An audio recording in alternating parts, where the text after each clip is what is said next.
하나님의 말씀 이사야 12장 말씀입니다. 이사야 12장 1절에서 6절까지의 말씀, 구약성경 982페이지입니다.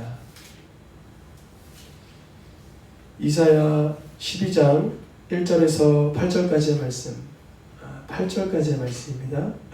6절까지의 말씀입니다. 12장 1절에서 6절까지의 말씀. 합독하여서 읽겠습니다. 1절로 6절까지 합독하여서 같이 읽겠습니다. 그날에 내가 말하기를 여호와여 주께서 전에는 내게 노하였사오나 이제는 주의 진노가 돌아섰고 또 주께서 나를 아니하시오니 내가 주께 감사하겠나이다 할 것이니라. 보라, 하나님은 나의 구원이시라. 내가 신뢰하고 두려움이 없으리니 주 여호와는 나의 힘이시며 나의 노래시며 나의 구원이시니라.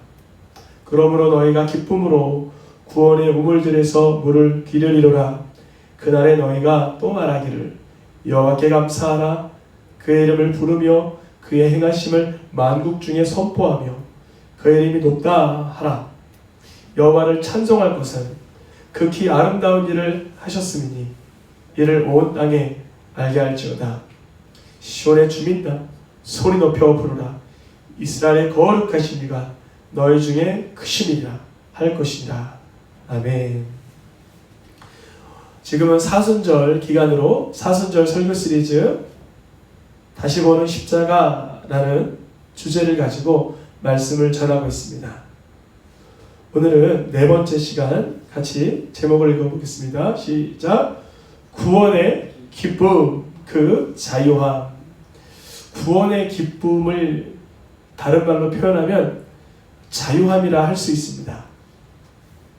성경에서 구원을 다루는 그 장면을 보면 성경에서 구원이 나타나는, 사람을 건져주시고 어려움에서 이렇게 이끌어주시고 위험한 상황에서 피할 길을 내려주시는 그 구원을 다루는 장면을 보면 그 전후 문맥에서 심판에 관하여 언급하고 있음을 볼 수 있습니다. 오늘 본문, 우리가 읽은 본문 이사야 12장에서 하나님께서는 전에는 내게 진노하시고 노하시고 심판을 하셨지만 이제는 주님의 진노는 돌아섰었고 주님의 노하심은 사라지고 이제 하나님이 나를 안전하게 돌아보시는 구원으로 인하여 감사 찬양하는 모습이 등장합니다. 그날에 내가 말하기를, 그날이 오면 그날 어떤 사람에게는 심판으로 인하여 멸망으로 가는 시간이 되겠지만 어떤 사람에게는 그날 심판의 날이 왔을 때 전에는 노하셨으나 이제는 그 진노가 돌아섰고 하나님이 나를 안전하게 돌아보시는구나 라고 하며 구원의 은혜를 감사 찬양한다는 것입니다. 그날이 오면. 오늘 말씀 이사야 말씀은 예언적으로 선포하는 이사야의 그 예언이죠. 이사야가 오늘 12장 말씀을 기록하고 있는 당시에는 북쪽 이스라엘은 멸망의 상황이 코앞에 이르렀고 남쪽 유다는 히스기야 왕이 활동했던 시대입니다. 북이스라엘은 이제 곧 아수르에게 멸망을 당하고 히스기야가 지금 다스리고 있는 남유다도 북이스라엘을 뒤따라 100여 년 뒤에 바벨론에게 포로로 끌려가는데 이사야는 이 시기에 하나님의 심판, 하나님의 진노하심을 선포하면서 함께 하나님의 구원하심을 예언하고 있는 것입니다.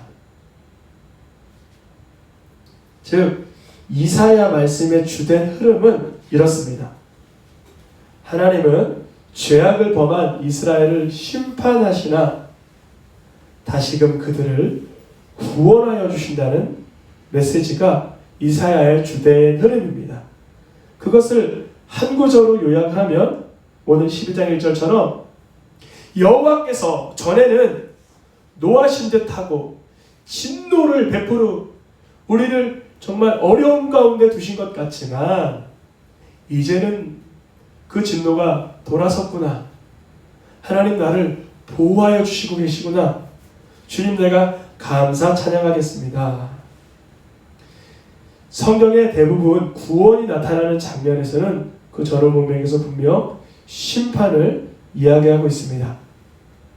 하나님의 용서가 표현된 시편 99편 8절의 말씀에서도 용서하는 하나님을 말하기 앞서서 뭐라고 하고 있습니까? 그들이 악행한 대로, 그들이 죄를 범한 대로 갚기는 하신다. 분명 어떠한 처벌이 내려진다. 어떠한 심판으로 인한 괴로움이 임한다. 그러나 하나님은 죄를 범한 자를 매질하고 끝내는 하나님이 아니라 용서하는 하나님이다. 구원하시는 하나님이다. 왜 그럴까요? 하나님은 우리를 사랑하시기 때문에 그렇습니다. 우리를 죄를 범할 때, 악을 범할 때 분명히 그로 인한 고통이 따르죠. 그로 인한 어려움이 따르죠. 그러나 하나님은요, 불쌍히 여겨주시사 구원하여 주시고 용서하여 주십니다. 성경에는 오늘 이사야 선지자가 이야기한 것처럼 심판하시는 가운데 구원하여 주시는 장면이 여러 번 등장합니다. 대표적인 예가 언제죠? 노아의 홍수 심판 때에 누구를 구원하시죠? 노아를 구원하시죠. 소돔과 고모라의 불과 유황의 심판 때에 누구를 구원하시죠? 롯과 그의 딸들을 구원하시죠. 성경에 보면 소돔의 심판이라도 홍수의 심판이라도 이사야 때의 북이스라엘의 멸망과 남유다의 포로기의 심판 때에도 반드시 하나님은 구원하신다는 것입니다. 그런데 여러분, 하나님이 심판을 작동시키는 그 시기의 공통점을 찾아본다면 이렇습니다. 노아의 때도 그랬고 소돔과 고모라 때에도 그랬고 인간의 죄악이 극에 달할 때 심판이 시작됩니다. 노아 홍수 때에는요, 하나님의 말씀대로 살아야 하는 하나님의 자녀들이 그 눈에 보기에 좋아 보이는데도 모든 여자를 아내 삼는 시대였고요. 소돔과 고모라 때는 남녀노소를 막론하고 성적으로 아주 타락한 시대였습니다. 하나님은요, 그러한 죄악이 차오르는 모습을 보면 한참을 참으시고 또 기다리시다가 결국에는 심판을 하십니다. 그런데 하나님은 죄악이 차오를 때 심판을 하세요. 죄가 차오를 때. 그 이유는 죄악이 차오를 때 심판하시는 이유는 뭐냐면 첫째는 그 죄를 벌하시기 위해서도 있지만 죄가 차오를 때 심판을 하시면 사람이 회개하고 돌아오는데 훨씬 지름길이 될 수 있습니다. 여러분, 우리가 이게 지나가다가 이거 100원짜리 하나 이렇게 주준 사람한테 당신 100원 주셨으니까 내가 당신을 처벌할게요. 그러면 죄의식 그런 걸 잘 못 느껴요. 아, 내가 뭐 대단한 범죄했다고 그래요. 근데 어떤 사람은 그러한 죄악이 점점점 커짐에도 불구하고 나중에는 죄를 깨닫지 못해요. 하나님께서는 죄악이 차오를 때 그때 심판을 작동시키는 이유는 첫째는 죄 자체를 미워하시니까 처벌하시는 목적도 있지만 사실은 그 죄인이 회개하고 돌아오기를 기다리시는 것입니다. 회개하고 돌아오기를. 죄를 발각시켜 놓는 거예요. 이번에 지난주 그 끔찍한 성범죄 착취 영상을 그 사람들에게 이렇게 피해를 입힌 범죄자가 우리 TV 앞에 나타났습니다. 그 사람이 하는 말이 이렇습니다. 내가 이렇게 악한 일을 멈출 수 있게 이렇게 발각돼서 잡혀서 차라리 그게 더 낫겠다 이런 얘기를 하더라고요. 그렇죠. 그 사람이 잡혀서 이제 벌을 받으면 죄도 벌하겠지만 그 사람이 인생이 뭐 얼마나 그 교도소에서 있을 줄 알지 못하겠지만 이제 돌이킬 수 있는 기회를 얻은 것이죠. 하나님께서는요, 심판하시는 그때에 그 사람의 죄를 미워하시는 것도 있지만 그 영혼을 불쌍히 여기시사 다시 돌이키시는 데 목적이 있습니다. 오늘날 지금 전 지구상에 하나님을 업신여기는 인본주의 시대를 살고 있어요. 하나님이 없다라고 말하는 유물론 시대를 살고 있습니다. 그래서 그런지 세계 곳곳에서 전염병으로 하나님의 심판이 가까이 온 것은 아닌가라는 생각이 듭니다. 그러면 여기서 우리는 실제적으로 말씀을 대입해 봐야 돼요. 하나님의 심판이 이르렀다면 오늘 말씀의 핵심이 무엇입니까? 심판을 하시나 무엇 하신다? 구원하신다. 어디선간 구원의 소식이 들려야죠. 어디선간 이 죽어가는 사람들의 끔찍한 고통의 목소리 가운데서도 구원의 소식이 들려야죠. 그 소식이 유럽의 이탈리아에서 들려왔습니다. 지금 전 세계에서 가장 그 확진자와 사망자 수 미국이 가장 많아졌더라고요. 유럽에서는 이탈리아가 특별히 사망자가 그렇게 많더라고요. 어저께 기준으로 이탈리아 그 확진자가 9만여 명, 그러니까 한 10만 명 정도가 코로나에 노출되었고요. 사망자가 9천여 명, 한 10,000명 정도가 죽은 거예요. 그 이탈리아에서 코로나로 인해서 피해가 극심했는데 우리가 눈으로 보기에는 마치 하나님의 심판이 이르는 것 같은 끔찍한 고통이지 않습니까? 그런데 거기서 구원의 소식이 전달되었습니다. 그 이스라엘에서 의사로 있었던 한 분의 간증입니다. 본래 제목은 이 간증의 내용은 의사들의 가장 어두운 악몽 가운데서 비추인 비 이러한 글귀인데 이것을 조금 더 의역하면 나는 이제 하나님의 임재하심을 믿게 되었습니다. 이탈리아의 38된 의사의 간증입니다. 잠시 읽어드리겠습니다. 지난 3주 동안 내가 직접 경험할 것이라고는 상상해 본 적도 없는 악몽 같은 일들이 지나왔습니다. 처음에는 몇 명이 병원으로 실려왔고 그 다음에는 몇십 명, 그 다음에는 몇백 명이 몰려옵니다. 우리는 더 이상 의사가 아닙니다. 우리는 누가 살 수 있고 누가 죽음을 맞으러 집으로 보내야 하는지 라벨을 붙여주는 선택자에 불과합니다. 도무지 사람들이 너무 많이 와서 치료는커녕 그냥 구분해주는 역할만 한다는 거예요. 비록 그들이 세금, 건강세, 이탈리아는 건강세라는 게 있나 봐요. 건강세를 성실히 납부했다 하더라도 그들은 죽음을 준비하도록 집으로 돌려보내집니다. 2주 전까지만 해도 나와 내 동료들은 무신론자였습니다. 이상한 일이 아니죠.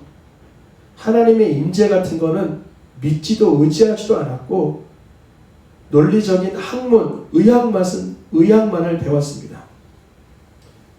내 부모님이 교회 나간다는 모습을 보고 비웃었던 사람입니다. 그런데 열흘 전 75세의 한 목사님이 교회에 도착했습니다. 점잖은 분이셨지만 호흡곤란의 심각한 문제를 가지고 성경 가지고 병원으로 왔습니다. 그런데 그 사람은 주위에 죽어가는 이들의 손을 잡아줄 뿐 아니라 성경을 읽어주었습니다. 그것은 우리에게 깊은 인상을 주었습니다. 우리는 그가 전하는 말을 전해 듣게 되었습니다. 우리는 모두 피곤에 눌리고 낙담한 의사들이었지만 우리는 정신적으로 또 육체적으로 끝난 것 같은 상황이었지만 서로 이렇게 모여 이야기했습니다. 무력한 인간인 우리들, 매일 수많은 사람이 죽어가는 이 상황에서 우리는 아무것도 할 수 없는 것을 깨달았습니다. 우리는 지쳤고 우리 동료 2명은 사망했으며 다른 동료들은 이미 바이러스에 확진되었습니다. 인간이 할 수 있는 일이 끝나는 상황에서 그때 우리는 하나님이 필요함을 깨달았습니다.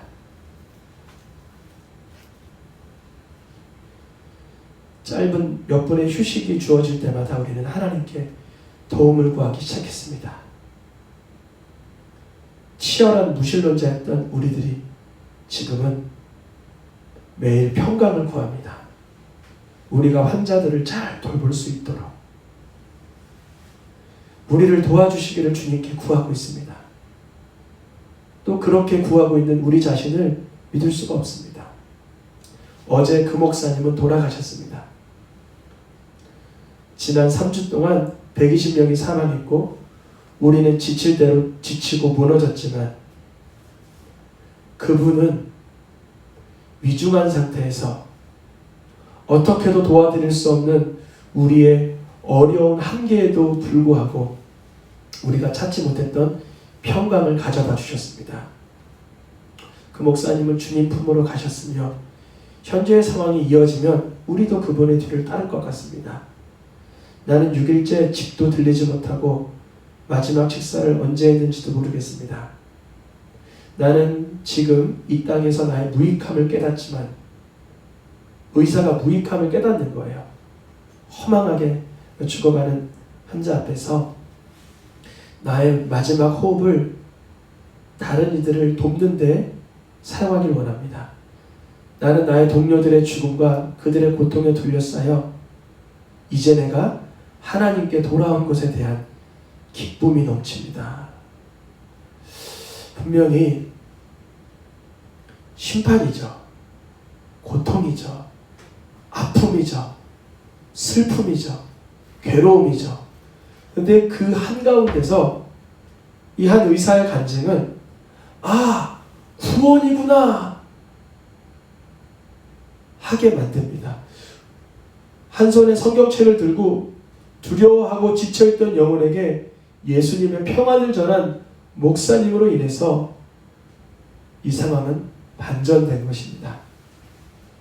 분명 이곳저곳에서 통곡의 목소리가, 여러분 저도 코로나에 걸리진 않았지만 12월, 1월, 2월 얼마나 정말 몸이 연약해서 온몸에 두드러기가 나고 정말 이비인후과 또 피부과 여러 병원을 전전하면서 얼마나 고통스러웠는지 몰라요.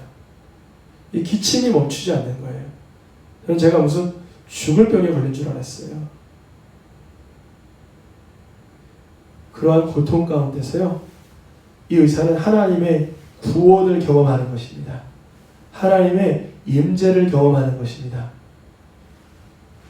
홍수의 심판 가운데서도 노아의 가족을 구원하셨죠.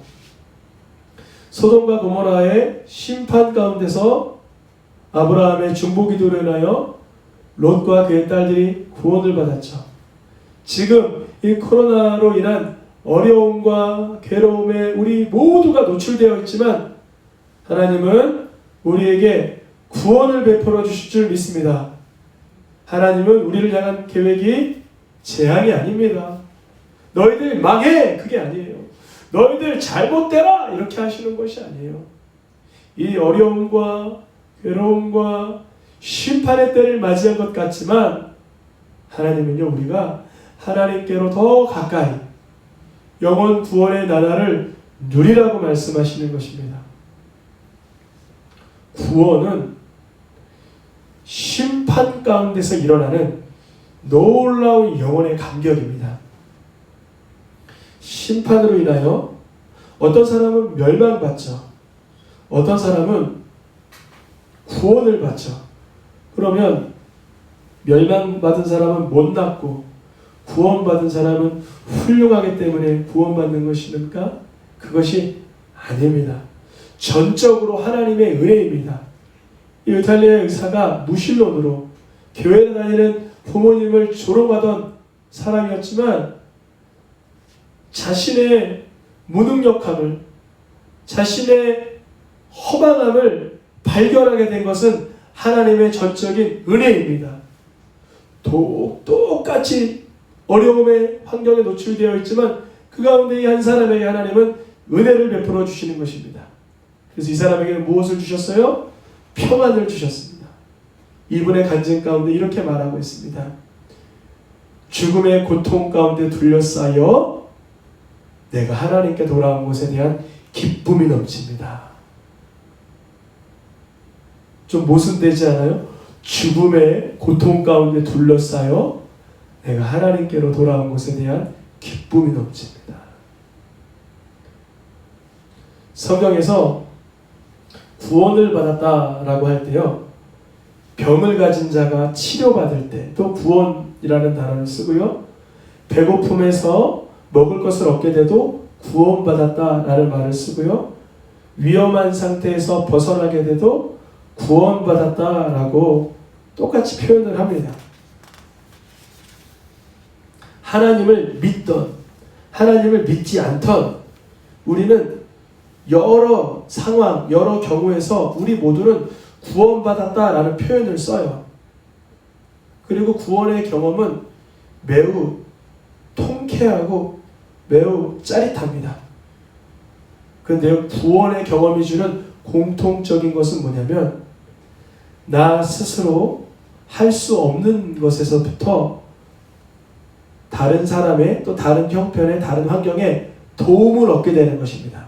의사로부터, 보호자로부터, 경찰로부터, 소방관으로부터 나의 자력이 아닌 외부로부터 손길을 받아야 하는 존재다라는 것을 경험하게 되는 것. 그 구원. 그러면 성경에서 말하는 최고의 구원은 무엇일까요? 바로 죄로부터 구원을 얻는 것입니다. 그러면 우리가 배고픔에서 구원 얻으려면 어떻게 돼야 돼요? 배고픔이 싫어야죠. 우리가 위험한 것에서 구원받으려면 어떻게 해야 돼요? 그 위험한 상황이 싫어야죠. 우리가 죄로부터 구원을 얻으려면 어떻게 해야 돼요? 죄가 미워져야죠. 우리에게서 배고픔이 싫어서 건짐받고 싶고, 내 질병이 싫어서 건짐받고 싶고, 위험한 상황이 싫어서 구원받는 것처럼 죄를 미워할 때, 악을 미워할 때 그곳에서 주님이 건져주십니다. 시편 97편 10절에 이렇게 되어 있죠. 여호와를 사랑하는가? 여호와를 사랑하는 너희여 무엇을 미워하라 그래요? 악을 미워하라. 악인의 손에서 건져 구원하실 것이다. 이전에는 쾌락이 좋고, 이전에는 죄가 좋고, 탐욕과 탐심을 품던 우리 사람들이 이제 죄가 싫어지는 가운데, 악을 미워하는 가운데 죄의 공격과 죄의 그 악함으로부터 하나님께서 우리를 건져주시는 것입니다. 왜 죄로부터 구원이 최고이냐면 홍수에서 구원받은 노아 다시 죄악된 삶으로 돌아갔습니다. 노아가 배에서 나와서 술에 만취하고 자식들을 저주하고 자식은 부모를 또 조롱하고, 소돔과 고모라에서 구원받은 롯과 그 딸들은 더 비참한 삶을 살게 되지 않았습니까? 물론 이 코로나에서 우리는 건짐받고 주님께서 피할 길을 내어주시면 좋겠습니다. 무엇보다 더 우리에게 간절한 구원의 소식은 죄로부터 건짐받는 것입니다. 병에서도 노임받고 형편에서도 노임받고 육신의 구원도 중요하지만 우리가 죄로부터 벗어나는 구원을 경험하는 것이 가장 큰 능력인 줄 믿습니다. 그러면 우리가 죄로부터 구원 얻기 위해서는 어찌해야 됩니까? 오늘 말씀의 분위기가 이렇게 흘러가고 있었습니다. 항상 심판 가운데서 구원하신다 그랬죠. 그럼 우리를 하나님께서는 죄로부터 구원하시기 위하여 어떻게 하셨습니까? 어떠한 심판을 행하셨습니까? 우리가 받아야 될 심판을 예수께 하신 거예요. 예수가 우리가 받아야 될 심판을 대신 받으신 것입니다. 그러니까 예수님이 받으신 십자가의 형벌이 내가 받아야 될 심판이었음을 아는 자들은 구원 얻은 것이고, 예수님이 십자가에서 받으신 형벌이 나와 무관하다라고 여기는 사람은 여전히 멸망 가운데 있는 것입니다. 그 이탈리아의 그 의사가 그 죽음에 둘러싸인 그 자신의 무력함을 깨달을 때 하나님의 임재를 경험했다 그러지 않습니까? 우리가 죄의 앞에서 내가 더 이상 도망갈 곳이 없고 율법 앞에 철저히 죄인임이 깨달아진 자들은요, 예수님의 심판이 내가 받아야 될 심판으로 보여지는 것입니다. 하나님께서는요, 우리의 죄를 담당시키려시려고요, 예수님이 죄인을 구원하시기 위한 심판을 감당하신 것입니다. 이 구원의 기쁨은요, 세상에서 주는 기쁨과 그 차원이 다른 우리에게 참 자유를 주는 기쁨인 줄 믿습니다. 이 히브리서의 말씀과 디모데전서의 말씀 한 구절을 제가 삭제했는데요. 어딜까요? 바로 디모데전서 1장 이후의 고백입니다. 그리스도도 많은 사람의 죄를 담당하시려고 심판을 받으신가 됐고, 그리스도 예수께서 나 같은 죄인을 구원하시려고 세상에 임하셨는데 누가 그 사람입니까? 죄인 중에 내가 바로 가장 큰 죄인이다.